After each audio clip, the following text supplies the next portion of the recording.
listening to Give God 90, where we're not afraid of the tough biblical questions, because we will dig through the language, the culture, and the history to find the truth revealed in the words of our Creator. I wanna see the light. Hello, everyone. Thank you for letting us spend some time with you. I am being monitored and supervised, although not very carefully. Yes. Thanks for joining us, everyone. Oh, it's been one of those days, apparently. Happy Monday. It's not Monday yet. Well, not when we're recording this, because we're doing it Sunday night. Yeah.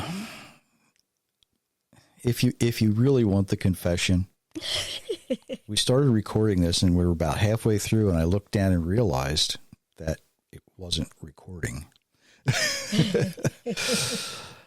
So we had kind of a dress rehearsal, I guess.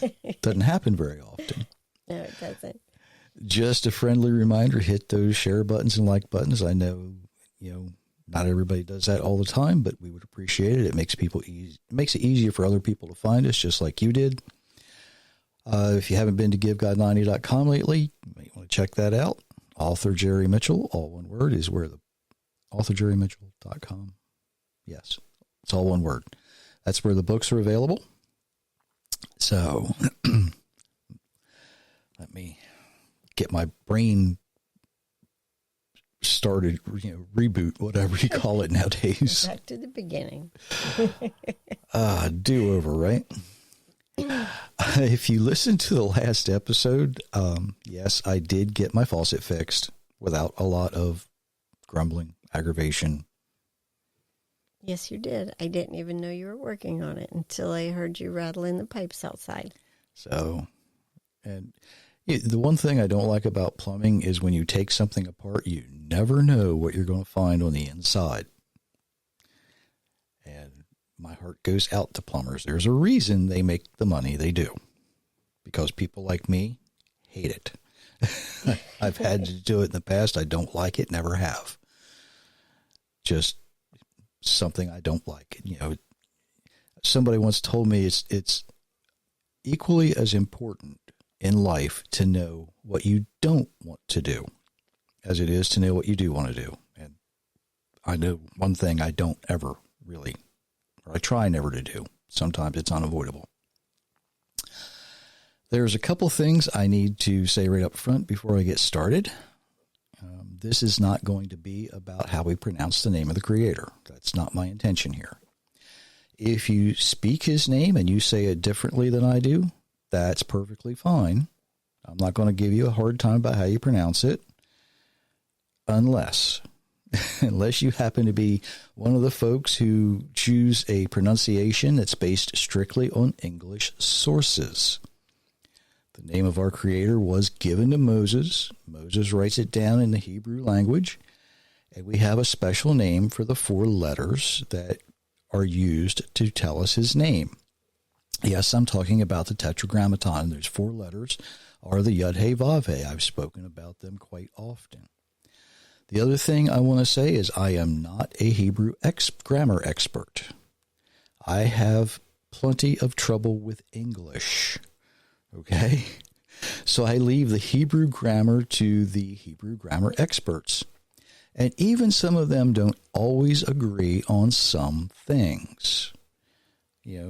And just like in English, there are the times that, they're the exceptions to the rule that you have to be aware of.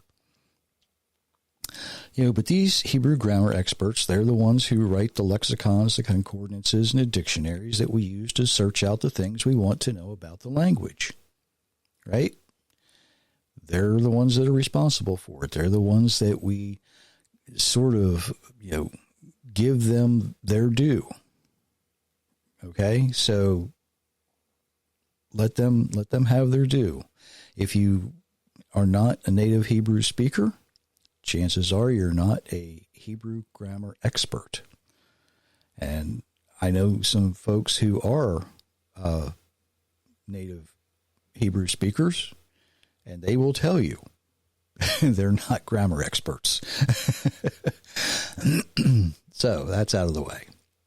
I want to look at the difference between titles, job descriptions, and names. Okay? So let's think a little bit about the difference between a title or a job description and how someone, just because they have a certain name, it might not reflect their job description or their title. For instance, if somebody is a bricklayer, right, their name doesn't necessarily need to be Mason, right? If a parent names a child Mason, doesn't mean he's going to grow up to be a bricklayer. It's that simple. And as I was thinking about the way, some people have certain names that are also job descriptions, I thought about Mary Chapin Carpenter. I doubt if she has ever built a house. She may know how to, but I kind of doubt, she would stop her singing career to build a house, right? And that's the way it works sometimes, right? It's entirely possible that many people over the years, who have either been named Jack or have been given the nickname Jack, they're probably not all lumberjacks, right? They're probably not all jack of all trades. But the name that their parents gave them or the nickname that they acquired, it doesn't necessarily mean that that's going to be their chosen profession. It's just that simple. We often use titles in front of a name. It's out of respect. It's kind of like Judge Smith, for instance, right? Or President Washington. This week, Pope Francis also comes to mind. Pope is his job description. It's also his title. It's what he did as the leader of the Catholic Church. Now, when he was elected, he chose the name Francis. It's not his given name. It is customary when someone is put in that position that they choose a name that they feel represents or is representative of who they want to be like. So, it's just because you have a certain name doesn't mean that it's going to be your job. It doesn't mean it's going to be what you do, right? There's a famous actor whose first name is Judge. I don't even think he's a lawyer. So, he can't be a judge. Now, why is this? Why am I starting like this? What most people don't realize is the name of our Creator is not God. The name of our Creator is not even Lord. And you might be wondering why that's important. And it's important because knowing who our Creator is different than trying to understand what He does. And knowing who He is may help clear up any confusion that have come with now many, many centuries of, let's face it, ignorance and tradition. So we're going to start with where he introduces himself to Moses. If you would read that verse for me, please. God also said to Moses, "This is what you should tell the people. The Lord is the God of your ancestors. He is the God of Abraham, the God of Isaac, and the God of Jacob. And He has sent me to you. This will always be my name. That is how people from now on will know me." Exodus chapter 3, verse 15. So I had her read that from the International Children's Bible. And it reads very much like every other English translation, other than what we have come to call the sacred name translations, where they will actually put their pronunciation of the name in the text. Sometimes they use other various things to do that with. Sometimes they'll use the Tetragrammaton. Sometimes they use other things. But it is there, right? And it gets more confusing sometimes because they're not all the same either.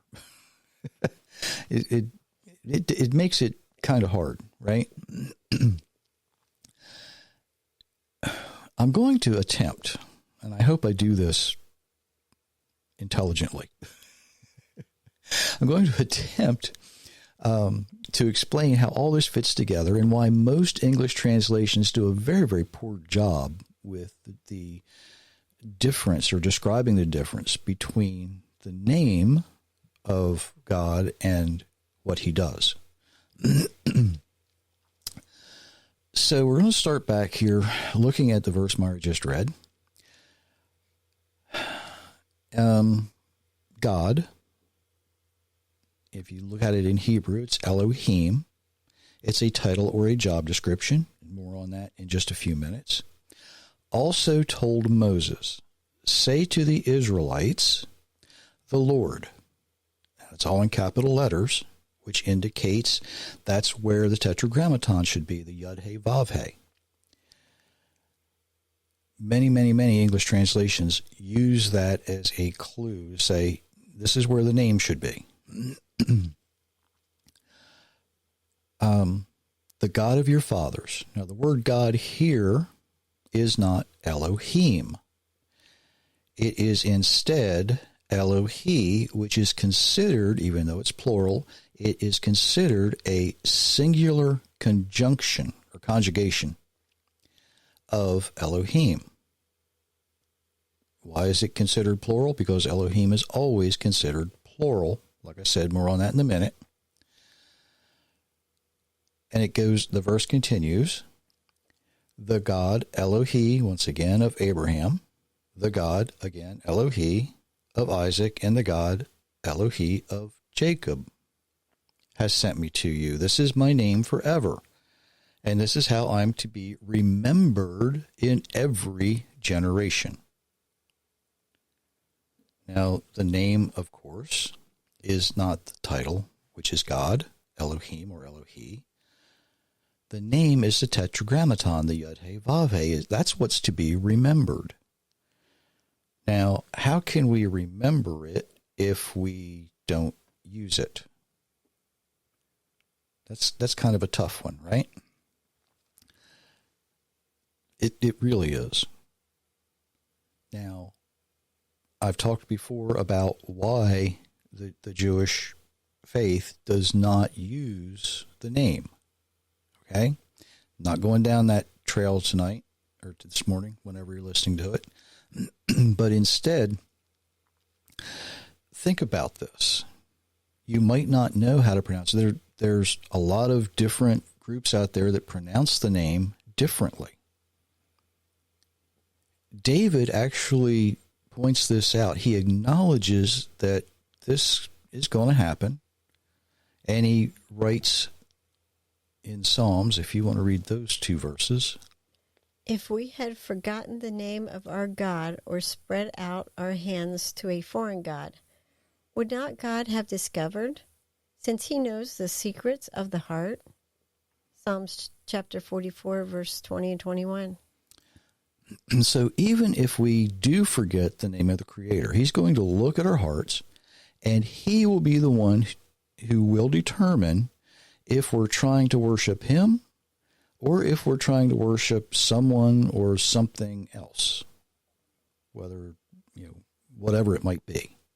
He's going to look and he's going to say, you're doing the best you can with the information you have, right? So there's some grace there, right?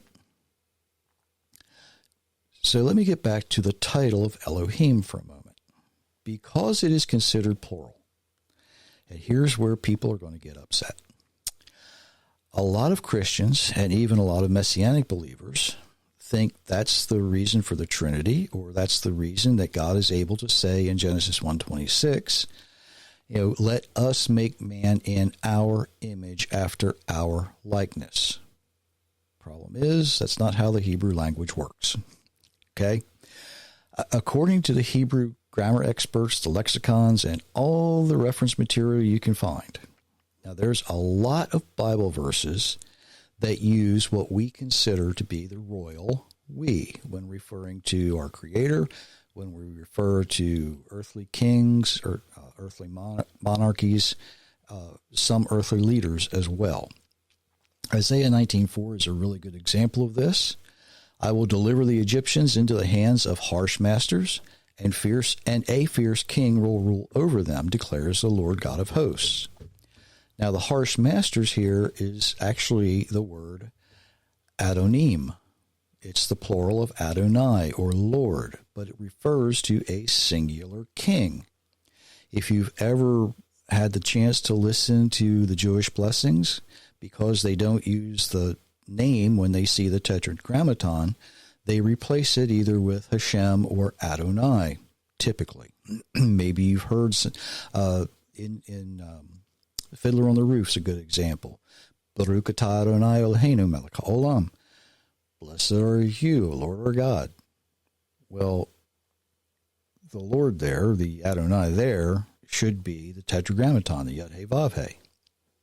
But they don't speak the name out of tradition. So, what are we to do? Well, you look to the experts, right? There's a Rabbi Eri Shvat, and he writes, and I quote, Elohim is technically plural, but unfortunately the lack of knowledge of biblical Hebrew can make a simple question sound difficult to the outsider. In Hebrew, as in ancient Arabic and Latin, respect is conveyed by using the plural. Pluralis majestatis, I believe is how you say that in Latin.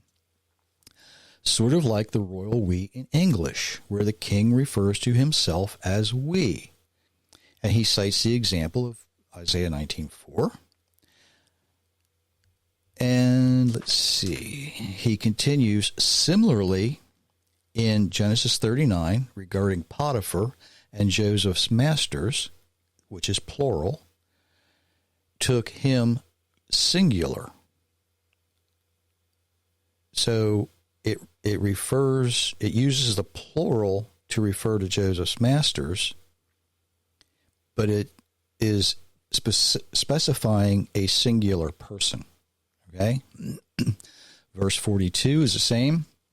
Regarding Joseph, that man, singular, the masters, plural, of the land. There's a lot of verses like this in the Bible. The Hebrew grammar expresses respect to monarchs with the exception of one, the Pharaoh of Moses' time, which is never named. Because in the Hebrew tradition, if someone's name is not used, it shows how much they desire for that name to be wiped out and forgotten. They don't use that name because they want to eliminate that name from history. They don't speak it. It's not, you won't find it in the Bible. That's why that's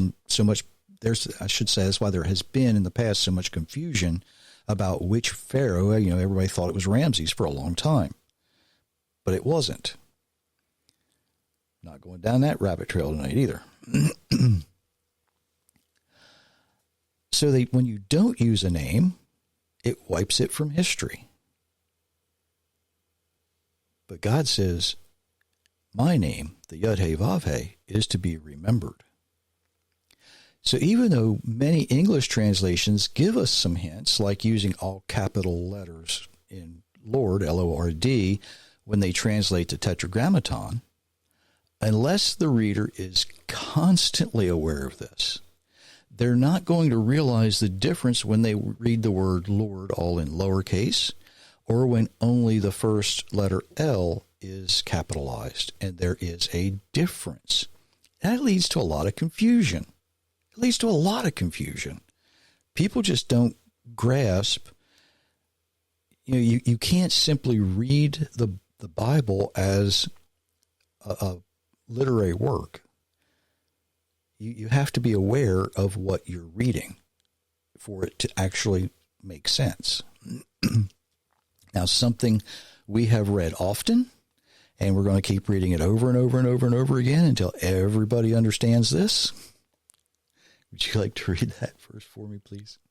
Hear, O Israel, the Lord our God, the Lord is one, and you shall love the Lord your God with all your heart and with all your soul and with all your strength. Deuteronomy chapter 6, verses 4 and 5. Okay. In that translation, the word Lord there is all capital letters, telling us that it is the Tetragrammaton. In Hebrew, it's known as a Shema. It begins Shema Yisrael, Yehovah Eloheinu, Yehovah Echad. What's it mean? Right? Well, it pretty much means what Myra read. Hopefully by now you realize that the Tetragrammaton is the name of the Creator. Hopefully you're able to recognize the conjunction of Elohim to Eloheinu when it changes from God to our God, right? And then we come to this really strange word, echad. It means one. How do I explain one? Does anybody remember that there was a song lyric years ago, one is the loneliest number, right? For all practical purposes, one cannot be plural. But a plural can be one, right? You can have 4 apples in a bag, right? But if you put all those 4 apples in a bag, it's one bag of apples, right? That makes sense? Okay. Yeah, how do you explain one? I don't know, but that's the one of the best ways I can think about it. But there was a Hebrew language expert a few years ago who explained it a little bit differently. He said, I will discuss the plural of echad, or the number one, right after we discuss the promiscuity of a virgin. Now, if you don't know what the word promiscuity means, think prostitute, okay? Be very, very difficult to discuss the promiscuity of a virgin. Maybe you don't realize how important it is to think about the name of our Creator. You know, he's much more than a server who comes to wait at your table, you know, at a restaurant. You know, if you're like me, you kind of have to try and remember their name after they walk away, because you know that your chances are you're not really going to see them again, right? Till you need something, and you go, "Excuse me, can I get?" Because you can't remember their name, or at least I do it. Now, when I was young, before they were servers, they were waiters and waitresses. And then it would be, "Oh, waiter," or "Oh, waitress, can you step over here for a moment?" It was easier. And a lot of times back then, they didn't tell you their name anyway, right? Because chances are they were never going to see you again either. Now, would you start a prayer with, "Oh, by the way, hey, God, would you do something for me?" I hope you wouldn't. I really hope you wouldn't start a prayer like that. Something else to remember, okay? And here's where things get real. Your Creator knows your name, your real name, all right? Isaiah 62:2. Nations will see your righteousness, and all kings your glory. You will be called by a name that the mouth of the Lord will bestow. What? God's going to give me a different name? Yeah, if you are Christian or Messianic, you probably are familiar with Revelation 2:17. Adds a little bit of a flair, because he's going to give you a stone with your new name on it, right? Hopefully, knowing and understanding there's a difference between God as a title or a job description and his name as who he is, his name has a meaning. And it means he was, he is, and he will always be. Understanding the difference hopefully can help you avoid some confusion, right? Hopefully it can help you avoid some polytheism. having many gods, right? Our Creator is one. Just like it says, Genesis opens, in the beginning, God. There was nothing or no one before him, and it was he alone who spoke and created everything. Christians, I hope you can remember, Jesus was the firstborn of creation. Means he wasn't there before. Right?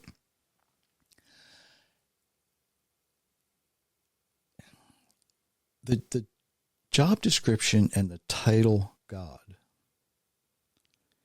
means that he will be able to rule, and he has the authority to rule over all of his creation. No one else, nothing else has that authority. He's never relinquished it. He's never given it away. If you really want to know who your Creator is, consider his name. He was, he is, he will always be.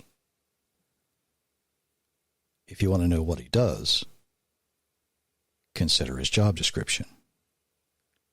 Ruler of everything. Something to think about until next time. Until next time.